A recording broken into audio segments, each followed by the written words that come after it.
হঠাৎ করে খবর পেলাম আমার শুভ বয়ফ্রেন্ড মারা গেছে। কিভাবে মরেছে জানো? কিভাবে বোন? গাড়ি অ্যাক্সিডেন্ট করে। তারপরে কি করব, রেডি হয়ে যাচ্ছি, এই প্যান্টটা আমার শুভ বয়ফ্রেন্ড দিয়েছিল। শুভ বয়ফ্রেন্ডের দেওয়া প্যান্ট পরে শুভ বয়ফ্রেন্ডের লাশ দেখতে যাচ্ছ? ও বাবা রে, ভালোবাসা। একটা টপ পরে নিয়েছি। তারপরে দেখি যে আমার প্যান্টের চেন আটকায়নি।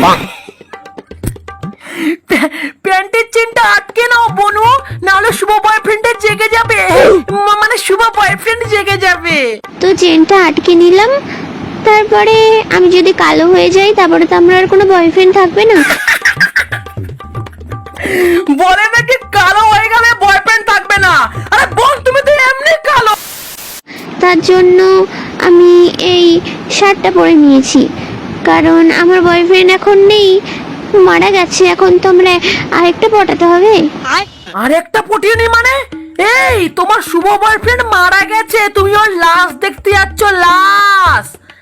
আগে শ্রাদ্ধটা হয়ে যাক, তারপরে পটিও। একটুখানি ক্রিম মেখে নিয়েছি। কি করব, মন খারাপ লাগলেও কিছু করার নেই। এখন একটু মুখে মেকআপ করব, এটাকে কি বলে জানি না, তো মেখে নিলাম। তারপরে খুব কষ্ট লাগছিল, কি বয়ফ্রেন্ড মারা গেছে বলে কথা, কান্না করছিলাম অনেক। মারবো এক থাপ্পড় টেনে, বুঝলে তো? পোপ দিয়ে সব নাটক করা বেরিয়ে যাবে। একটু আগে বলছিলে বয়ফ্রেন্ড মারা গেছে, ওখানে গিয়ে অন্য বয়ফ্রেন্ড পটাবো, আর এখন কাঁদছো বয়ফ্রেন্ডের জন্য। তারপরে একটু লিপস্টিক পরে নিলাম। আমার ভাই শুনে বুঝতেই তো পারছো আমি অনেক কান্না করেছি। তোমার সাথে সাথে আমিও অনেক কান্না করেছি, আমার গলার ভয়েস শুনে বুঝতে পারছো তো? আমার শুভ বয়ফ্রেন্ডের দেওয়া ঘড়িটা পরে নিলাম। তারপর আমি রেডি হয়ে গেছি।